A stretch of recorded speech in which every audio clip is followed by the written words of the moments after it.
মোবাইলের মাধ্যমে দিন শিখছে। দিন শেখার পরে আজ আপনার আমার ছেলেদেরকে, আপনার আমার ভাইদেরকে গিয়ে আজকে সে তার নতুন দিন বোঝাচ্ছে, নতুন ধর্মকে বোঝাচ্ছে। দেখো, মুহাম্মদ তো হামারে জৈসে ইনসান হে, মুহাম্মদ তো আমাদের মতনই মানুষ, মুহাম্মাদেরও নেকি আছে, মুহাম্মাদেরও গুনাহ আছে। অতএব তার পরিমাপ হবে আর গুনার পাল্লার দিকে মুহাম্মদ চেয়ে থাকবে আর বলবে আমার কি হবে, আমার কি হবে। আশ্চর্য বিষয় মুসলমান। ভাবুন, আজ কিছু কিছু মানুষ বলছে তোমরা নবীর গোলাম বলছো। নবীর গোলাম বলা চলবে না, আমরা হচ্ছি আল্লাহর গোলাম। ব্রাদার, মনে রাখবেন, বড় বড় দুনিয়ার মধ্যে আপনার কিনা বাদশা এসেছে, বড় বড় মানুষ এসেছে যারা কুখ্যাত মানুষ, আল্লাহকে স্বীকার করেছে, নবীকে স্বীকার করেনি, সেই কারণে তারা জাহান্নামী হয়েছে। আর যারা নিজেকে আল্লাহর গোলাম দাবি করে আর নবীর গোলাম হওয়া থেকে অস্বীকার করে, এরাও জাহান্নামে যাবে, এটাই চূড়ান্ত। তৃতীয় বিষয় কি? তৃতীয় বিষয়, এই রকম ভাবে আরো ফিতনা ছড়াচ্ছে। গত কয়েকদিন আগে একটা ভিডিও দেখলাম, একজন ব্যক্তি জৈনক বক্তা, আমি তার নাম করছি না বাবা জীবন, বলছে ঈদের দিনে আমরা যে কোলাকুলি করি, যেটাকে আরবি ভাষায় মুআনাকা বলা হয়, এই কোলাকুলি করাটা হচ্ছে বিদআত, চলবে না, তাই বলছে। তো এইরকম সমাজের মধ্যে অ্যান্টিভাইরাস, এই যে আপনার বুকের উপর এখন মহিলাদের মতন হাত বাঁধা আরম্ভ করেছে, আমরা তাদের উদ্দেশ্যে চ্যালেঞ্জ করে থাকি, পৃথিবীতে যদি কোনো মায়ের লাল এমন থাকে যেই ব্যক্তি বুকের উপর হাত বাঁধার একখানা সহি মারফু মুত্তাসিল গায়ের মুরসাল হাদিস যদি দেখিয়ে দিতে পারে, আমি আসিকুল হক মুজাদ্দিদি এই চ্যালেঞ্জটা করে দিচ্ছি, আমি তার সারা জিন্দেগি ধরে গোলামি খাটবো আর তাকে 1 লক্ষ টাকা পুরস্কার দেব। কেউ পারবে না বাবা জীবন। পৃথিবীর মধ্যে এমন কোন হাদিসের কিতাব নাই যে হাদিসের কিতাবে সহি মারফু মুত্তাসিল সনদে এই নাভির আপনার বুকের উপরে হাত বাঁধার কথা উল্লেখ আছে। কিন্তু আজকে আলবানির অন্ধ মুকাল্লিদ সেজে আলবানি বলে দিয়েছে বলে আজ আপনার আমার সমাজে তারা আজকে একজন বক্তার লেকচার শুনে আজ নিজেকে বদলে ফেলছে, নিজের ঈমানকে আমলকে ধ্বংস করে ফেলছে, নষ্ট করে ফেলছে।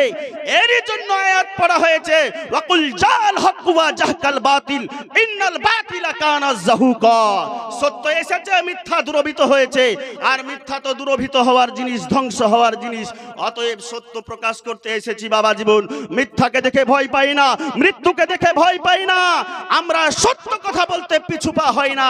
এই জায়গাতে যদি কোনো ওই ধরনের ভাই থাকে, আমি তার উদ্দেশ্যে বলবো আসো, কিতাব নিয়ে এসেছি কিছু, আমার মাদ্রাসাতে বোঝাই করা কিতাব আছে, প্রয়োজনে তোমাকে কিতাব দিয়ে পাহাড় সমতুল্য কিতাব দিয়ে তোমাকে ঢেকে দেব, কিন্তু তুমি বুকের উপর হাত বাঁধার দলিল দেখাতে পারবে না, পারবে না, পারবে না। অতএব সাবধান এই সমস্ত ফিতনাবাজদের থেকে, এই সমস্ত ফিতনাবাজদের থেকে নিজেকে শুধু দূরে রাখলে হবে না, নিজের যে সন্তানটা হয়েছে না, ওই যে ছোট্ট বাচ্চাটা, ওই বাচ্চাটাকেও তাদের থেকে দূরে রাখতে হবে। তার কারণ ওই বাচ্চাটা আপনার যখন তাদের সংস্পর্শে যাবে, তাদের সঙ্গে যখন আপনার বাচ্চাটা মিশে যাবে, তাদের মতনই কি করবে বাবা জীবন, তাদের মতন আচরণ করবে। অতএব সাবধান হতে হবে মুসলমান। এবার আসি মূল পয়েন্টে। কিছু মানুষ দাবি করে সুন্নি হানাফি বেরেলভি যারা, তারা নাকি গলার জোরে কথা বলে, বলে না যে গলার জোরে কথা বলে, এদের কাছে কোনো দলিল নেই। দলিলবিহীন অবস্থায়, দলিল ছাড়াই সুন্নি হানাফি বেরেলভিরা কথা বলে। আমি বলি শোনো, আহমদ রেজা দুনিয়াকে 1400 কিতাব উপহার দিয়েছে, আর আহমদ রেজার নগণ্য গোলামেরা এই জায়গায় বসে আছে। 1400 নয়, আহমদ রেজা সহ যত আইম্মায়ে কেরামগণ আছে, সাহাবায়ে কেরামগণ আছে, যত আপনার লেখক আছে, মুসান্নিফ আছে, তাদের কিতাব দিয়ে তোমাদেরকে দলিল দেওয়া হবে। আমরা আহমদ রেজার কিতাব দিয়ে তোমাদেরকে দলিল দেব না। তোমাদেরকে তোমাদের ঘরানার কিতাব থেকে, যেই কিতাব তোমরা মানো আমরাও মানি, এই কিতাব থেকেই দলিল দেওয়া হবে। পারলে একটা বার রদ করে দেখাও, এই দলিলকে বাতিল বলে দেখাও। জি, এবার লক্ষ্য রাখুন, আমি আপনি বলছি যে আমার আপনার নবী শাফায়াত করবেন। আমি আপনি যখন গুনাহগার অবস্থাতে কবরে চলে যাব, হাসরের ময়দানে যেই দিন আমি আপনি উঠে যাব, সেই দিন আমি আপনাকে যখন আল্লাহ জাহান্নামী হিসেবে ঘোষণা করে দেবেন, গুনাহ যখন আমাদের বেশি হয়ে যাবে, সেই দিন আমি আপনি কিন্তু শাফাতের জন্য দৌড়াদৌড়ি করব। কে আমাদেরকে বাঁচাবে? বাপের কাছে যাব, মার কাছে যাব, ভাইয়ের কাছে যাব, আত্মীয় স্বজন, পাড়া প্রতিবেশী, বন্ধু বান্ধবের কাছে যাব, কেউ কিন্তু সেই দিন কাজে আসবে না। কেউ আপনাকে আমাকে বাঁচাতে আসবে না। কে বাঁচাবে আপনাকে আমাকে সেই কঠিন মাহশরের প্রান্তরে? কে বাঁচাবে সেই দিন আপনাকে আমাকে ওই কঠিন কিয়ামতের ময়দানে? তিনি হচ্ছেন আকা মাওলা রাসূলুল্লাহ সাল্লাল্লাহু তাআলা আলাইহি ওয়াসাল্লাম। এই যে তিনি বাঁচাবেন, আর ওই বাংলাদেশের মূর্খ জাহেল ভণ্ড বলে দিল নবী আমার ফেল ফেল করে তাকিয়ে থাকবে, তো তারটা সঠিক না আমাদেরটা সঠিক? এই রায় আপনাদেরকে নির্বাচন করতে হবে। আমি এখন আপনাদের সামনে দলিল পেশ করব। ব্রাদার, দলিল নেবেন তো নাকি? দলিল লাগবে না? ওই যে বলে যে বেরলভীরা দলিল দিতে পারে না, সুন্নি হানাফিরা দলিল দিতে পারে না। জি, এই জায়গায় অসংখ্য দলিল মওজুদ আছে। আমি আপনাদের সামনে একের পর এক দলিল পেশ করে যাব ব্রাদার, যে আল্লাহ রাসূল সাল্লাল্লাহু তাআলা আলাইহি ওয়াসাল্লাম তিনি শাফাআত করতে পারবেন কি পারবেন না। জি, এটা বাংলা ভাষার কোনো কিতাব নয়, এটা আরবি কিতাব প্রিন্ট করে বের করে নিয়ে আসা হয়েছে। এতগুলো বই এই জায়গায় নিয়ে আসা সম্ভব নয়। তাই দ্বিতীয়ত, মাদ্রাসা যদি খোলা থাকে, মাদ্রাসা থেকে আসলে বই নিয়ে আসা সম্ভব হয়। বাড়িতে তো আর অত বই নেই, যেগুলো ছিল সেগুলো নিয়ে আসা হয়েছে। আর কিছু আপনার দলিল প্রিন্ট করে বের করে নিয়ে আসা হয়েছে বই থেকে। আপনার সেই দলিলগুলো আমি আপনাদের সামনে পেশ করব ব্রাদার।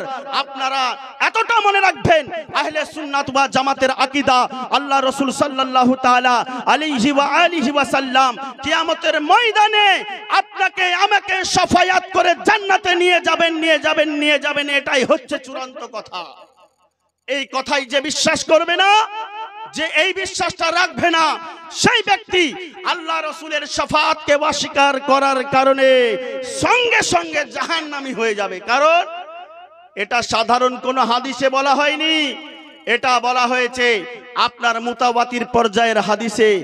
আর উসুলে হাদিসের কিতাবে লেখা আছে, মুতাওয়াতির পর্যায়ের হাদিসকে যদি কোনো ব্যক্তি অস্বীকার করে দেয়, এই হাদিসকে অস্বীকার করার কারণে সে সঙ্গে সঙ্গে মুসলমান থেকে খারিজ হয়ে যাবে। অতএব মুসলমান, দলিল আমাদেরকে নিতে হবে। প্রথমে আপনাদের সামনে দলিল পেশ করি। মুস্তাদরাক আলা সহিহাইন হাদিস নাম্বার 249। এই হাদিসের মধ্যে হাদিস এসেছে, ক্বালা রাসূলুল্লাহ সাল্লাল্লাহু আলাইহি ওয়াসাল্লাম ইযা কানা ইয়াউমুল কিয়ামাতে কুনতু ইমামান নাবিয়্যিন ওয়া শাহিবা শাফাআতিহিম ওয়া খাতিবাহিম গায়রা ফখরিন। আল্লাহ রাসূল সাল্লাল্লাহু তাআলা আলাইহি ওয়াসাল্লাম তিনি বললেন, আন্না রাসূলুল্লাহ সাল্লাল্লাহু আলাইহি ওয়াসাল্লাম কল, নিশ্চয় আল্লাহ রাসূল সাল্লাল্লাহু আলাইহি ওয়াসাল্লাম তিনি বলেছেন, ইজা কানা ইয়াউমুল কিয়ামাতে, যখন কিয়ামতের দিন হবে, কুনতু ইমামান নাবিয়্যিন, তখন আমি ওই কিয়ামতের দিনে সাধারণ মানুষ নয়, শুধু আমার উম্মত নয়, কুনতু ইমামান নাবিয়্যিন, আমি সেই দিন নবীগণদের নেতা হব। জোরে বলুন সুবহানাল্লাহ। বলুন মুসলমান, আপনার আমার নবী আমার আপনার মতন জাহেল মূর্খ নালায়েক গুনাহগার বান্দাদের শুধু নেতা হবেন? জি না।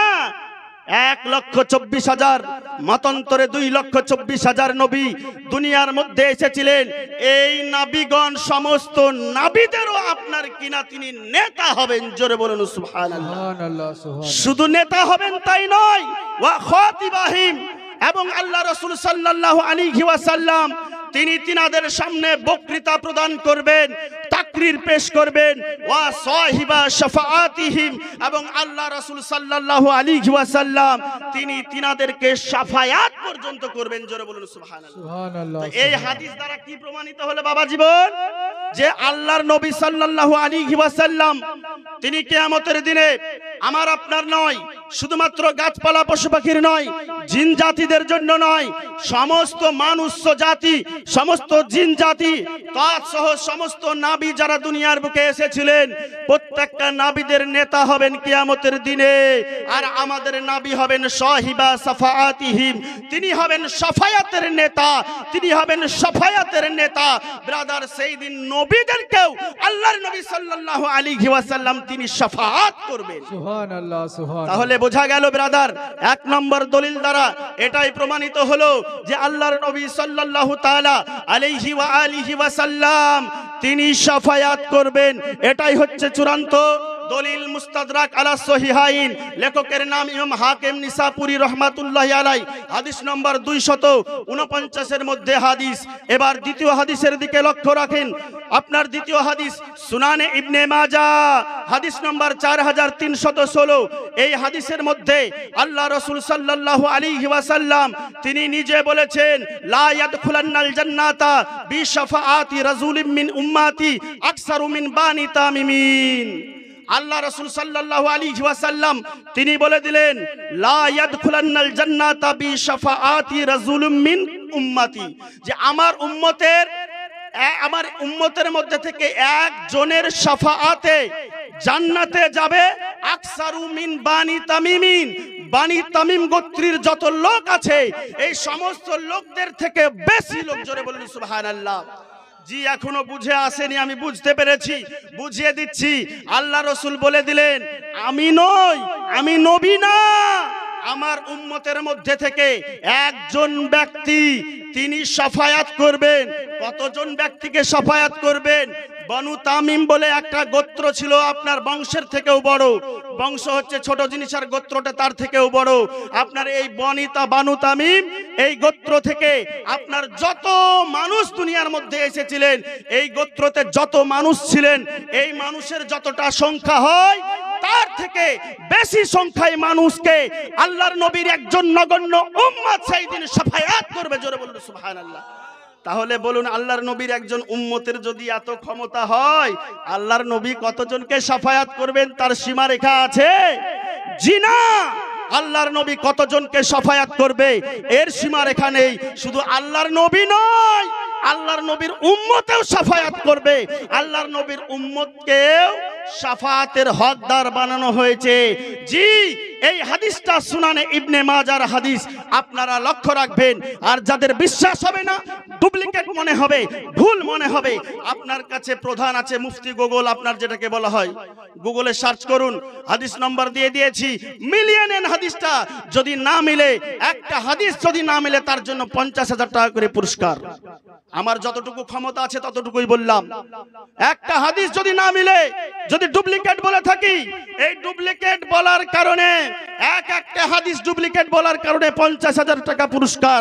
যদি কোনো মায়ের লাল প্রমাণ করে দিতে পারে এটা মিথ্যা হাদিস, বানোয়াট হাদিস। জি, এবার পরের হাদিসের দিকে লক্ষ্য রাখুন। আপনার সামনে হাদিস পেশ করছি। আল্লাহ রাসূল সাল্লাল্লাহু আলাইহি ওয়াসাল্লাম তিনি বলেছেন, দলিল মওজুদ আছে সুনানে ইবনে মাজাহ, হাদিস নম্বর 4315, আনিন নবী সাল্লাল্লাহু আলাইহি ওয়াসাল্লাম ক্বালা লা ইয়াখরুজান্না কওমুম মিনান নারে বিশাফাআতি ইউসাম্মাউনাল জাহান্নামিনা। আল্লাহ রাসূল সাল্লাল্লাহু আলাইহি ওয়াসাল্লাম তিনি বললেন, লা ইয়াখরুজান্না কওমুম মিনান নারে বিশাফাআতি, আমার শাফাতের বদৌলতে জাহান্নামী নামের একদল মানুষকে আমি নবী জাহান্নাম থেকে মুক্তি করব। জোরে বলুন সুবহানাল্লাহ। কি বললেন? কাদেরকে মুক্ত করবেন আল্লাহর নবী জাহান্নাম থেকে? ইউসাম্মাউনাল জাহান্নামিনা, যাদেরকে জাহান্নামী বলা হয়, জাহান্নামী নামে যারা খ্যাত হয়ে গেছে, অর্থাৎ যে সমস্ত ব্যক্তিরা জাহান্নামে চলে গেছে, জাহান্নামে যাওয়ার পরেও আল্লাহ রাসূল সাল্লাল্লাহু আলাইহি ওয়াসাল্লাম তিনি খোঁজাখুঁজি আরম্ভ করবেন। আজ এমন একটা জামানা, এই যে পুলিশ যদি আসে, আপনার পুলিশ আসে মানুষকে, আসামিকে খোঁজার জন্য, আসামি কিন্তু কি করে? পালিয়ে বেড়ায়, পালিয়ে যায়। কিন্তু আল্লাহ রাসূল সেই দিন আপনার কিনা, আপনাকে আমাকে, গুনাহগার উম্মত আমরা যারা জাহান্নামে চলে যাব, আপনাকে আমাকে খুঁজবে, আর আমরাও নবীর কাছাকাছি যাব, যাতে নবী আমাকে আগে দেখেন, নবী আমাকে আগে ডাকেন, নবী আমাকে আগে ডাকেন, এই বলে আমরাও নবীর নিকটবর্তী হওয়ার চেষ্টা করব। আর নবীও আমাদেরকে খুঁজে নেবেন। আর নবী যখন ওই অবস্থায় দেখবে যে আমরা জাহান্নামের মধ্যে আছি, আল্লাহর নবী বলবে, ইয়া রব্বাল আলামিন, আল্লাহ, এই যে আমার উম্মত, এ আমার উম্মত জাহান্নামে কেন? হে আল্লাহ, আপনি তাকে জান্নাত দিয়ে দিন। আমার আল্লাহ পাক রব্বুল আলামিন বলবে, হে মুহাম্মদ শোনো, দুনিয়ার যত নবী ছিল প্রত্যেকটা নবী আজ নিজের জন্য ভাবছে, নিজের কথাটাই ভাবছে। আর আমি আজকে তাদের কথাতে গুরুত্ব দিচ্ছি না, তারা যে চিন্তা করছে তাদের কথাই গুরুত্ব দিচ্ছ না।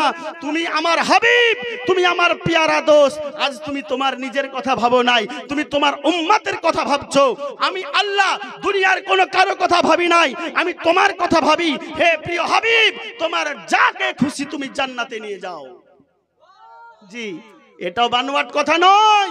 মুসলিম শরীফ হাদিস নম্বর 193 আন্তর্জাতিক নাম্বার। এই হাদিস এসেছে, বড় ধরনের হাদিস, আমি শুধু বাংলায় তরজমা বলে দিই। আল্লাহ রাসূল সাল্লাল্লাহু আলাইহি ওয়াসাল্লাম তিনি শাফায়াত যে করবেন, কিভাবে শাফায়াত করবেন তার দলিল এই জায়গায় মওজুদ আছে।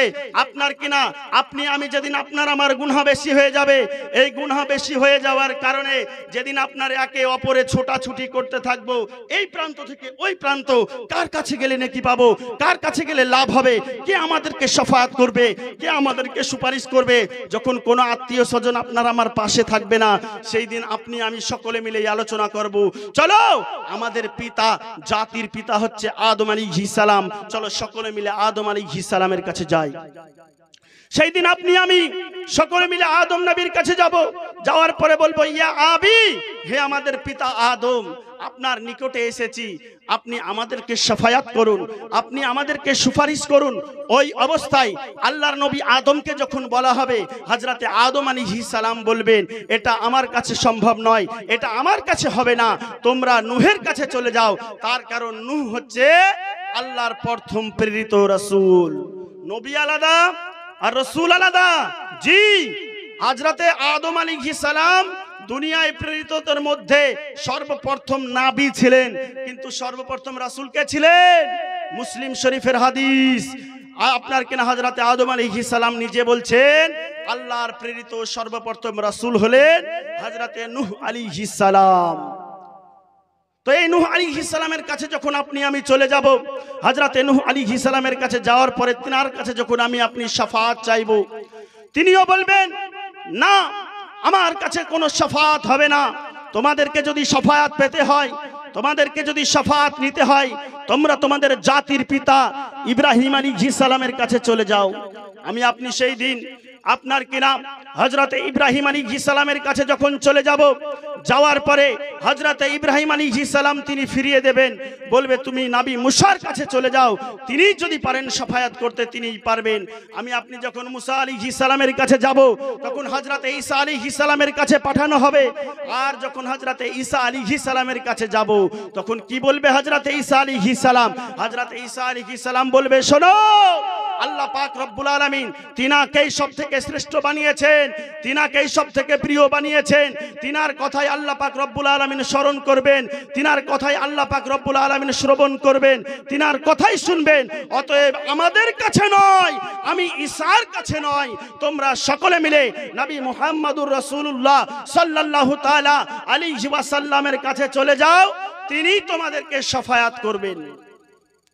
জি, তারপরে কি হবে? আপনি আমি সকলেই তখন আমাদের নবীর নিকটে চলে যাব। যাওয়ার পরে বলবো, ইয়া রাসূলুল্লাহ, ইয়া হাবিবাল্লাহ, বহুত পেরেশানির মধ্যে আছি, সমস্ত নবীদের কাছেও গিয়েছি, তিনারা আমাদেরকে ফিরিয়ে দিয়েছেন। হে আল্লাহ রাসূল, আমরা তো আপনার নগণ্য উম্মত ছিলাম, কিন্তু আপনার প্রতি ঈমান নিয়ে এসেছিলাম, আপনাকে ভালোবাসতাম।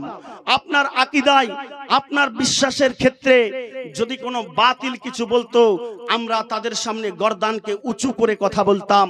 হে রাসূলুল্লাহ, হে আল্লাহর রাসূল, বাতিলরা যখন আমাদের বিরোধিতা করত, আমরা বেশি বেশি করে তোমার প্রতি দাঁড়িয়ে দাঁড়িয়ে সালাতু সালাম পড়তাম, ইয়া নবী সালামু আলাইকা পড়তাম।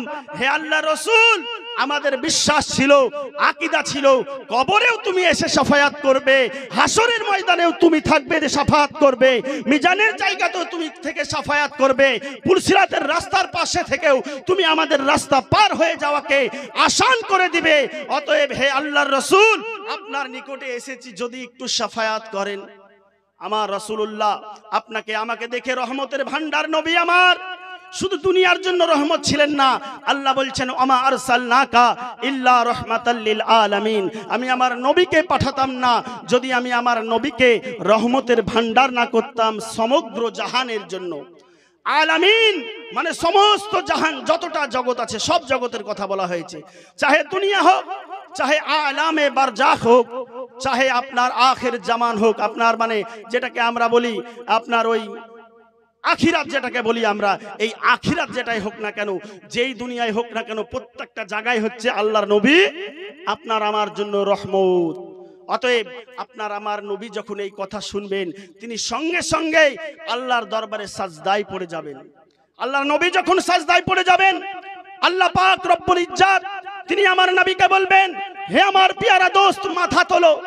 আল্লাহর নবী মাথা উঠাবেন না। আবার আল্লাহ বলবেন, হে আমার প্রিয় দোস্ত মাথা তোলো। আমার নবী মাথা উঠাবেন না। আবার তৃতীয়বার বলবে যে হে আমার নবী, হে আমার পেয়ারা দোস্ত তুমি মাথা তোলো। আল্লাহর নবী তবুও মাথা তুলবে না। কিতাবের মধ্যে লেখা হয়েছে 3 বার 4 বার কিংবা 5 বার আল্লাহর নবীকে যখন বলা হয়েছে, তখন আমার আল্লাহ পাক রব্বুল আলামিন বলছে, হে আমার পেয়ারা দোস্ত জানি তোমার মনের বাসনা কি। হে আমার পেয়ারা দোস্ত তুমি চাইছো তোমার উম্মতদেরকে জান্নাতে নিয়ে যেতে, যাও তোমাকে আমি আল্লাহ অনুমতি দিয়ে দিলাম, তুমি আমার উম্মতদেরকে, তুমি তোমার উম্মতদেরকে তুমি জান্নাতে নিয়ে যাও।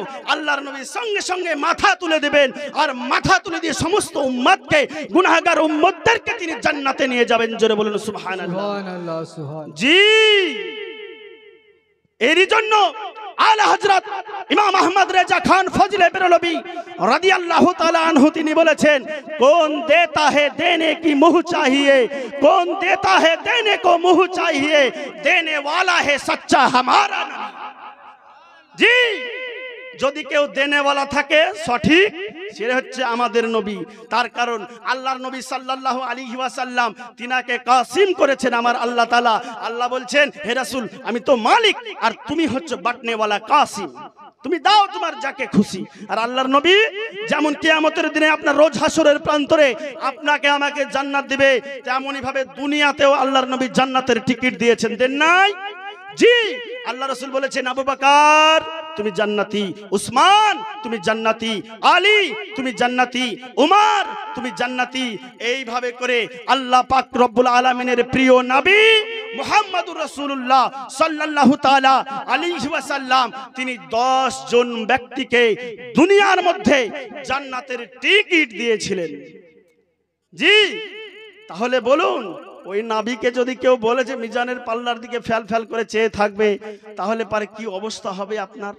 কারণ আপনি তো নবীর গোলামি করছেন, নবীর তাবিদারি করছেন, নবীর ইত্তেবা করছেন, আর নবীর সঙ্গে প্রেম করছেন, ভালোবাসা করছেন, মুহাব্বত করছেন। জি, আপনি যদি নবীর সঙ্গে প্রেম করেন আর নবীর যদি প্রেমিক হন, তাহলে যদি কেউ যদি এই কথা বলে আপনি মানবেন? জি, উত্তর দিতে হবে, মানবেন? জি, আপনার কোন সন্তান যদি তাদের সঙ্গে মিশতে দিবেন? জি না। তাদের মসজিদে নামাজ পড়বেন? জি না। তাদের সঙ্গে মেয়ের বিবাহ দিবেন? জি না। তাদের সঙ্গে নিজের কন্যা সন্তানের বিবাহ দেওয়া সম্পূর্ণরূপে শরীয়তের বিধানে হারাম এবং নাজায়েজ লেখা আছে। অতএব সাবধান, মেয়ের বিয়ে দেওয়ার আগেও এই খেয়ালটা রাখবেন যে এ আসলে কোন পর্যায়ের মানুষ, এ কি আদৌ আহলে সুন্নাত ওয়া জামাতের আকীদা পোষণ করে, না নবীকে নিজের মতন মানুষ বলে? এ কি আসলে আহলে সুন্নাত ওয়া জামাতের আকীদা পোষণ করে, না নবীকে নিজের সঙ্গে তুলনা করে, নবীর শাফাআতকে অস্বীকার করে? এই দিকে লক্ষ্য রাখতে হবে ব্রাদার। জি, এই গেল মুসলিম শরীফের 193 নম্বর হাদিস। হাদিসের শেষে এটাই বলা হয়েছে, আল্লাহ রাসূল সাল্লাল্লাহু আলাইহি ওয়াসাল্লাম তিনি বলছেন, আমি সাজদা থেকে ততক্ষণ পর্যন্ত আমার মাথা উঠাবো না যতক্ষণ না পর্যন্ত আমার কোন উম্মত জান্নাতের বাইরে থাকবে। জোরে বলুন সুবহানাল্লাহ। জি, যদি শুনতে ভালো না লাগে আমাকে বলবেন, কোনো অসুবিধা নাই, সব রকমেরই জানা আছে, যেমন শুনবেন তেমন চলবে। জি, আপনার এরপরের দলিলে আসি। বেশি দলিল, একটা বিষয়ের উপরে বেশি দলিল দিতাম না, কিন্তু আজ এমন একটা যুগ হয়ে গেছে, ওই যে বললাম একটাই কথা, সুন্নি হানাফি বেরেলবিরা দলিল দিতে জানে না, শুধু গলার জোরে কথা বলে। যারা বলে তাদের উদ্দেশ্যে বলি, শোনো, একটাই কথা প্রথমেই বলেছি, তোমাকে দলিলের পাহাড় দিয়ে ঢেকে দেব, তুমি রদ করতে পারবে না। তুমি তোমার মায়ের থেকে দ্বিতীয়বার যদি জন্ম নাও, তবু তোমার দ্বারা রদ রদ করা সম্ভব হবে না। তার কারণ আবু জেহেল পারেনি আমার নবীর রদ করতে, পেরেছে? জি না। ফেরাউন পারেনি মুসা নবীর রদ করতে, নমরুদ পারেনি ইব্রাহিম আলাইহিস সালামের রদ করতে, আরে গোলাম আহমেদ কাদিয়ানিও পারেনি নবীর রদ করতে, ইহুদি খ্রিস্টানরাও পারেনি আমার নবীর রদ করতে। আর তুমি তো ইহুদি খ্রিস্টানদের দালাল হয়ে বসে আছো, ইহুদি খ্রিস্টানদের টাকা খেয়ে আজকে আপনার গদিতে বসে বসে তুমি আজকে ফতোয়া মারছো। তোমার কথায় মানুষ অত বোকা নয় যে তোমার কথায় বিকিয়ে যাবে। মানুষের মধ্যে এখনো ঈমান আছে বাবা। এই ঈমান থাকার কারণে মানুষদের নিকটে ঈমানকে পুখতা করার কারণে, শক্তিশালী করার কারণে এই দলিল আমাদেরকে ডেলিভারি করতে হচ্ছে। জি, অতএব দলিল আর কয়েকটা দিব ইনশাআল্লাহ। এবার শুনুন, আপনাদের সামনে আর একটা কথা স্পষ্ট করি। এই যে আপনার ওরা বলছে নবী শাফায়াত করতে পারবে না, জি না, এইরকম আমরা বলি না। আমরা বলি শুধু নবী নয়, নবী ছাড়াও আরো দুই ধরনের ব্যক্তি আপনাকে আমাকে কি করবে? শাফায়াত করবে। দলিল কোথায় আছে? দলিল আছে সুনানে ইবনে মাজাহ হাদিস নম্বর 4113। এই হাদিস এসেছে আল্লাহ রাসূল সাল্লাল্লাহু আলাইহি ওয়াসাল্লাম তিনি বলেছেন, ইয়াশফাউ ইয়াউমাল কিয়ামাতে সালাসাতুন, কিয়ামতের দিনে তিন ধরনের ব্যক্তি শাফায়াত করবে। কয় ধরনের? তিন ধরনের ব্যক্তি শাফায়াত করবে। আল আম্বিয়াউ সুম্মাল উলামাউ সুম্মাশ শুহাদাউ। প্রথম ব্যক্তি হচ্ছে আল আম্বিয়া, অর্থাৎ নবীগণ। কিয়ামতের দিনে আল্লাহর নবী যিনারা হবেন তিনারা আপনাকে আমাকে শাফায়াত করবেন। দ্বিতীয় ব্যক্তি হচ্ছে আল উলামা। উলামা অর্থাৎ আলেম সমাজ। এই যে আলেম, আপনাদের ইমাম সাহেব বসে আছেন, এই যে স্টেজে দেখতে পাচ্ছেন অনেক আলেম বসে আছে, এদিক ওদিকে যত আলেম আছে এই সমস্ত আলেমদেরকে কদর করা শিখুন, এই সমস্ত আলিমদেরকে ভালোবাসা শিখুন, এই সমস্ত আলিমদের সোহবত লাভ করুন, পাশে থাকুন। হয়তো এই আলিমদের থেকেও আপনি একদিন জান্নাত পেয়ে যেতে পারেন, শাফাআত পেয়ে যেতে পারেন। জি, এটা হাদিসের মধ্যে লেখা আছে। আমি আলেম বলেই যে আমি আপনাকে বলবো যে আমাদের কদর করুন, এটা নয়। আমার কথা নয়, আল্লাহর নবীর কথা। যদি সত্যিকারের অর্থে কোনো ব্যক্তি আল্লাহর নবীকে ভালোবেসে থাকে, প্রেম করে থাকে, মুহাব্বত করে থাকে, তারা আলেমদেরকে কখনো গালি দেবে না, আলেমদের বিরোধিতা তারা কখনো করবে না, আলেমদেরকে সম্মান করবে, ভালোবাসবে, মুহাব্বত করবে, প্যার করবে। এই আলেমদেরকে মুহাব্বত প্যার করার কারণে কিয়ামতের দিনে ওই আলেমের কাছ থেকে আপনি সুপারিশ পেয়ে যাবেন, শাফাআত পেয়ে যাবেন। যেমন একটা ছোট্ট উদাহরণ দিই, আপনার বাড়ির সামনে দিয়ে একটা আলেম যাচ্ছে, যাই হোক নামাজের ওয়াক্ত শেষের দিকে দাঁড়ালো, সেই জায়গায় নামাজ পড়ার জন্য জায়গা খুঁজছে, আপনার সঙ্গে দেখা হলো, সালাম কালাম হলো। জি, আপনি বললেন জি কিছু বলছেন? ওই আলেম যদি বলে জি নামাজ পড়তাম, তো নামাজ পড়ার জন্য আপনার বাড়িতে নিয়ে গেলেন, জায়গা দিলেন, তো আপনার এক লোটা বা এক বদনা যেটাকে বলা হয় আমাদের ভাষায়, পানি তাকে দিলেন, দেওয়ার পরে তিনি নামাজ আদায় করে চলে গেলেন। আপনি মারা গেছেন, কিয়ামত হলো, হাসরের ময়দানে আপনার বিচার হলো, আপনার গুনাহ হলো বেশি আর নেকি হলো কম। তো আপনি এই যে ছোটাছুটি করবেন নেকির জন্য, ছুটতে ছুটতে গিয়ে ওই আলেম কিন্তু আপনার সামনে পড়ে যাবে সেই দিন। আর যখনই পড়ে যাবে তখনই আপনি তাকে বলবেন যে শাফায়াতের জন্য, সুপারিশের জন্য, কিছু নেকির জন্য। ওই অবস্থায় ওই আলেম জিজ্ঞাসা করবে, আসলে তুমি কে বলো তো? ওই দিন আপনি সেই সময় বলবেন, ওই যে একদিন আমার বাড়ির সামনে দিয়ে যাচ্ছিলেন আর আমি আপনাকে নামাজের জায়গা দিয়েছিলাম, আর ওযুর জন্য এক বদনা এক লোটা পানি আমি আপনাকে দিয়ে সাহায্য করেছিলাম। ওই আলেমটা জান্নাতি আলেম। ওই আলেমটা তখন আমার আল্লাহ পাক রব্বুল আলামিনের দরবারে ফরিয়াদ করবে, ইয়া রব্বুল আলামিন, আল্লাহ তুমি তো আমাকে জান্নাত দিয়েছো, আল্লাহ তুমি তো আমাকে জান্নাতি ঘোষণা করেছো, কিন্তু এই ব্যক্তিকে তুমি জাহান্নামী ঘোষণা করেছো। আল্লাহ, আল্লাহ তোমার এই বান্দা, আল্লাহ তোমার এই ব্যক্তিটা আমার একদিন উপকারে কাজে লেগেছিল, অতএব আল্লাহ তোমার কাছে আমি এটাই চাইছি, এই ব্যক্তিকেও তুমি আমার সঙ্গে জান্নাতে পাঠিয়ে দাও। আর এই ব্যক্তিকে যদি তুমি আমার সঙ্গে জান্নাতে না পাঠাও, আমি আলেম জান্নাতে যাব না। জি, সেই দিন ওই আলেমের সঙ্গে সঙ্গে আপনিও জান্নাতে যাবেন, ওই আলেমও আপনাকে সুপারিশ করবে, সাহায্য করবে। তৃতীয় ব্যক্তি হচ্ছে সুম্মাশ শুহাদাউ। তৃতীয় ব্যক্তি হচ্ছে যারা শহীদ হয়ে গেছে। এই ব্যক্তি মানে যারা আল্লাহর রাস্তায় শহীদ হয়েছেন, ওই রাজনীতির ঝামেলা করতে গিয়ে নয়, জি ওই আপনার পাড়ার সন্ত্রাসে নয়, জমি বিবাদে খুন হয়েছে এরকম নয়, আল্লাহর জন্য, নবীর জন্য, ধর্মের জন্য যুদ্ধ করতে গিয়ে যে ব্যক্তি শহীদ হয়েছে তিনাদেরকে শরীয়তের ভাষায় শহীদ বলা হয়। আর যারা এই সমস্ত ক্ষেত্রে আদার্স ক্ষেত্রে যারা মারা যায় এদেরকে শহীদ বলা যাবে না, শহীদ বললে গুনাহ হবে। জি, এইরকম শহীদ যিনারা হয়েছেন তিনারাও সেই দিন আপনাকে শাফাআত করবে। কেমন শাফাআত করবে? ওই যে যুদ্ধে যাচ্ছিল আর আপনি আপনার পকেট থেকে 10 টাকা বের করে দিয়ে দিলেন, যাও তুমি তো যুদ্ধে যাচ্ছ, আমার তো ক্ষমতা নেই যাওয়ার মতন, আমার তো সুযোগ নেই, অতএব তুমি যাও, তুমি গিয়ে যুদ্ধটা করে এসো, আমি তোমাকে সাহায্য করলাম। ওই সাহায্য করার কারণে সেই দিন কিয়ামতের ময়দানে রোজ হাসরের প্রান্তরে আল্লাহর নবী সাল্লাল্লাহু তাআলা আলাইহি ওয়াসাল্লাম তিনি আপনাকে আমাকে জান্নাতে নিয়ে যাবেন। জি, এবার গেল এরপরের হাদিস। আর হাদিস আমি পেশ করছি না যেহেতু সময় খুব সংকীর্ণ। আপনাদের আকাঙ্ক্ষিত বক্তা তিনি কিন্তু চলে এসেছেন, বর্তমান পশ্চিম বাংলার তরুণ তেজস্বী জীবনী গায়ক সুরকার বক্তা হযরত মাওলানা ওয়াইস রেজা আল কাদেরী সাহেব, তিনি চলে এসেছে। বেশি দেরি করব না, তিনি কিছুক্ষণের মধ্যে স্টেজে আসবেন, ইনশাআল্লাহ এর মধ্যে আলোচনা শেষ করব।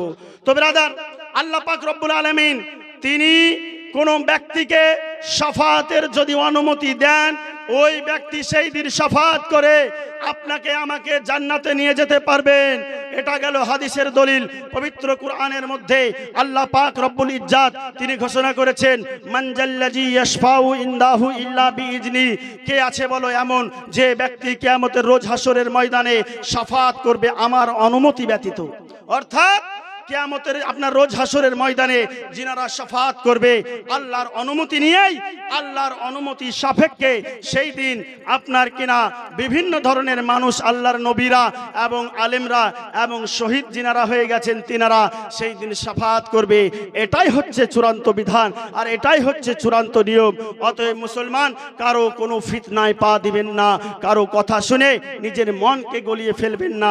ওই ইংরেজি কথা শুনে, ইংরেজি লেকচার শুনে, ওই আপনার কিনা মিষ্টি মধুর কথা শুনে নিজেকে বিকিয়ে দেবেন না, নিজের ঈমানটাকে বিকিয়ে দেবেন না, নিজের ঈমানটাকে সঠিক জায়গায় ধরে রাখবেন। আল্লাহর নবী সাল্লাল্লাহু আলাইহি ওয়াসাল্লাম তিনি আপনাকে আমাকে শাফাআত করে জান্নাতে নিয়ে যাওয়ার ক্ষমতা রাখেন। সকলে দরুদ পড়ি, আল্লাহুম্মা সাল্লি আলা মাওলানা মুহাম্মদ ওয়া আলা আলি